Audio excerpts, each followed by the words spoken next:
Welcome student, class 10 CBSE, subject mathematics, unit pair of linear equations in two variables. Today's topic elimination method. आता बघूया elimination मेथडने example solve करण्याच्या steps. पहिली step आहे first multiply both the equations by some suitable non zero constant to make the coefficient of one variable either x और y numerically equal. सर्वात पहिले आपल्याला काय करायचं आहे, जे काही इक्वेशन आपल्याला दिलेलं आहे त्याचे कोणत्याही एका इक्वेशनचा कोएफिशिएंट हा दुसऱ्या इक्वेशनच्या कोएफिशिएंट एवढा आला पाहिजे. मग तो एक्ससाठी असो किंवा वायसाठी. म्हणून आपण त्याला सर्वात पहिले काय करणार, त्याचा कोएफिशिएंट हा इक्वल करून घेणार. त्यानंतरची सेकंड स्टेप आहे देन ॲड और subtract one equation from the other so that one variable get eliminated. If you get an equation in one variable, go to step 3. त्यानंतर काय करायचं तुम्हाला, ते जे काही इक्वेशन इक्वल केल्यानंतर एकतर त्याच्यातून ते पहिलं इक्वेशन ॲड करा किंवा सबस्ट्रॅक्ट करा.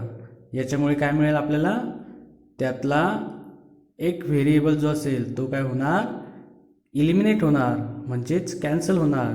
आणि आपल्याला जे काही इक्वेशन मिळेल त्याच्यावरून आपण तिसऱ्या स्टेपकडे वळायचं आहे.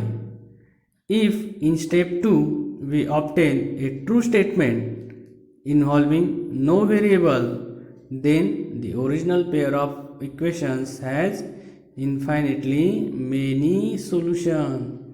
जर आपल्याला त्याचं स्टेटमेंट हे ट्रू मिळालं, म्हणजेच एकही व्हेरिएबल मिळाला नाही, तर जे ओरिजिनल इक्वेशन असेल याच्या इन्फायनेटली मेनी सोल्युशन असेल. आणि जर if in step 2 we obtain a false statement involving no variable then the original pair of equation has no solution, that is it is inconsistent. म्हणजेच जर आपल्याला फॉल्स स्टेटमेंट जर मिळालं तर आपण त्याला जे काही ओरिजिनल इक्वेशन असेल त्यातला जे काही सोल्युशन मिळतील ते कसे मिळतील, नो सोल्युशन. त्यानंतर स्टेप 3 बघूया. Solve the equation in one variable for x और y so obtain to get its value. त्यानंतर आपण सॉल्व केल्यानंतर आपल्याला तिथे एकतर एक्सची किंवा वायची व्हॅल्यू मिळेल. त्यानंतर चौथी स्टेप आहे substitute this value of x और y in either of the original equations to get the value of the other variable. जर आपल्याला एक्सची व्हॅल्यू मिळाली तर ती ओरिजिनल इक्वेशनमध्ये पुट करा, म्हणजे वायची व्हॅल्यूसुद्धा तुम्हाला मिळेल. किंवा जर वायची व्हॅल्यू आधी मिळाली असेल तर ती ओरिजिनल इक्वेशनमध्ये पुट केल्यानंतर एक्सची व्हॅल्यू आपल्याला मिळेल. अशा प्रकारे आपल्याला इलिमिनेशन मेथडने एक्झाम्पल सॉल्व करायचे आहेत. आता एक एक्झाम्पल बघूया.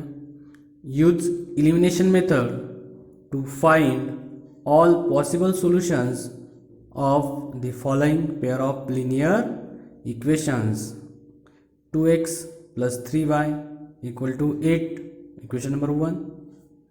4x + 6y = 7 equation number 2. आता याचं सोल्युशन बघूया.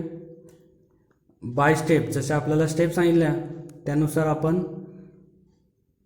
एक्सचा किंवा वायचा कोएफिशिएंट हा इक्वल करूया. स्टेप फर्स्टमध्ये आपण लिहिलं multiply equation 1 by 2 and equation 2 by 1 to make the coefficient of x equal. Then we get the equation as. पहिल्या इक्वेशनला जर आपण 2ने मल्टिप्लाय केलं तर काय मिळेल, 2 2 जा 4x प्लस 2 3 जा 6y इक्वल टू 2 8 जा 16. आणि दुसऱ्या इक्वेशनमध्ये तर आपल्याला 4x दिलेला आहे आणि 6y पण आहे.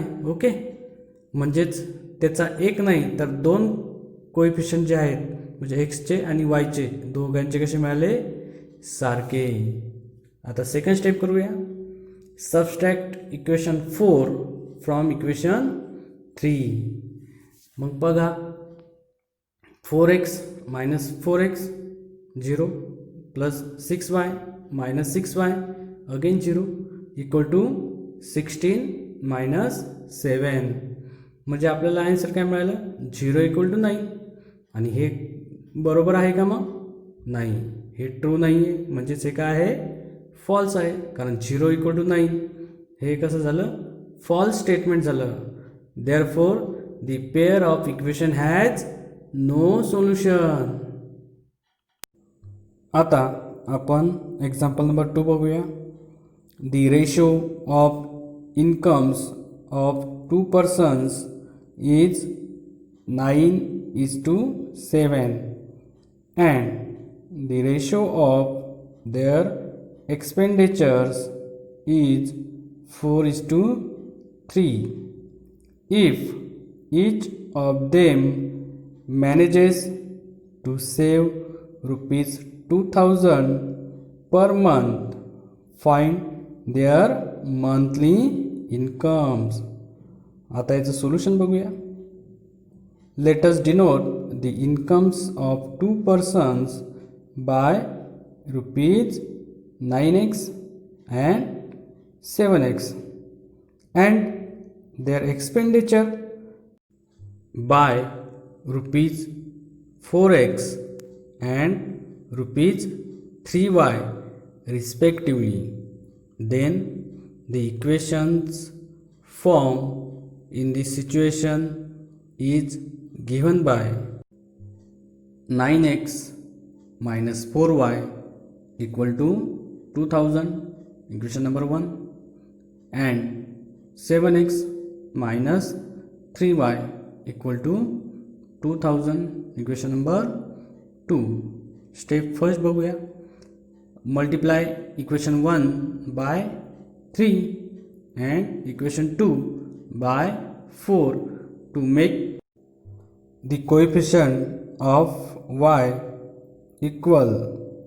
Then we get the equations 27x minus 12y equal to 6000 equation number 3. Second equation 28x minus 12y equal to 8000 equation number 4. Now step 2. Subtract equation 3 from equation 4 to eliminate y because the coefficient of y are the same. So we get 28x minus 27x minus 12y minus 12y equal to 8000 minus 6000.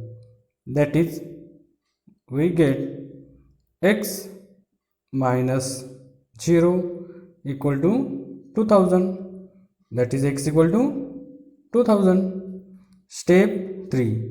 Substitute this value in equation number 1. Then we get 9 into 2000 minus 4y equal to 2000. That is, we get y equal to 4000. So the solution of the equations is x equal to 2000 and y equal to 4000. Therefore the monthly incomes of the persons are rupees 18,000 and rupees 14,000 respectively. Now example number 3. The sum of the two-digit numbers, and the numbers obtained by reversing the digit is 66.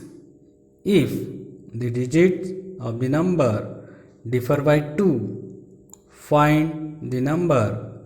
How many such numbers are there? Solution बघूया. Let the tens and the unit digit in the first number be x and y respectively.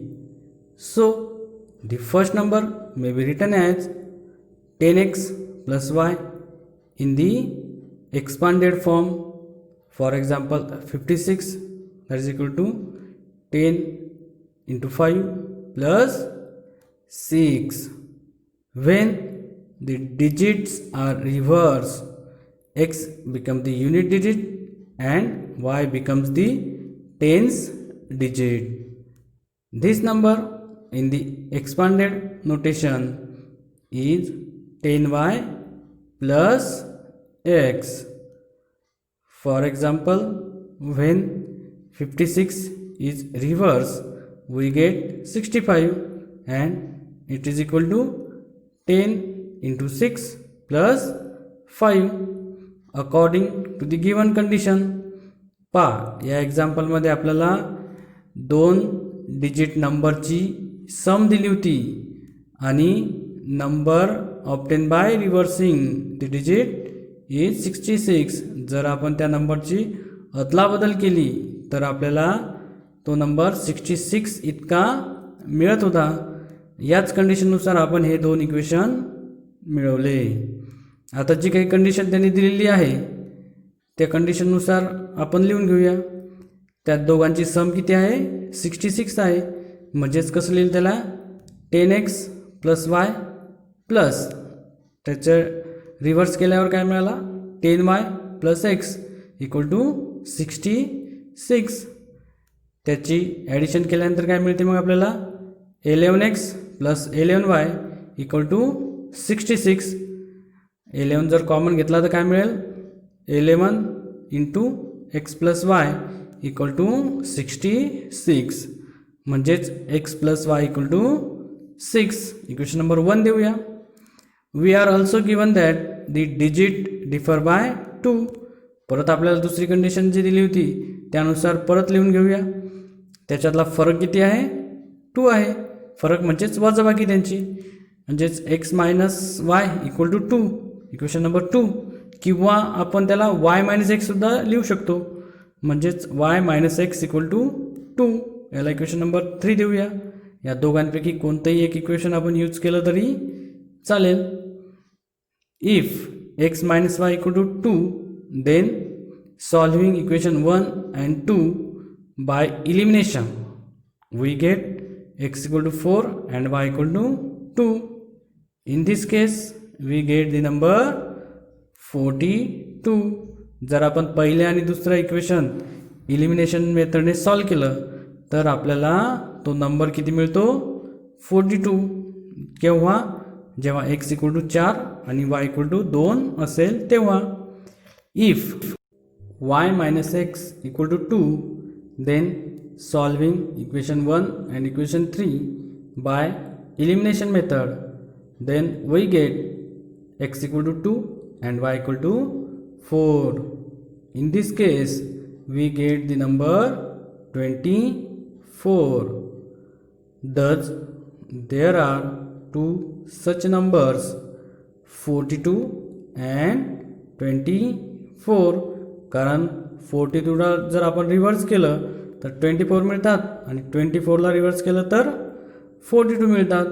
आणि या दोघांची बेरीज जर केली तर 66 मिळते, बरोबर.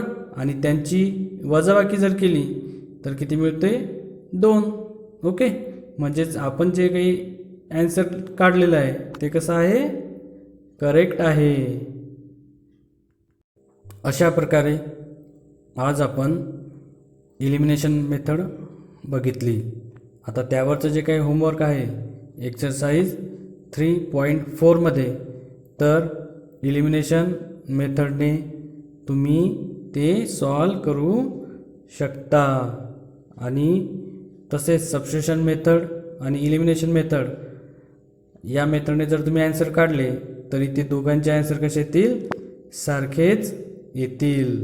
तर होमवर्क दिलेली एक्झरसाइज आपण काळजीपूर्वक सॉल्व करा आणि त्याचे ॲन्सर काढून बघण्याचा प्रयत्न करा. थँक्यू.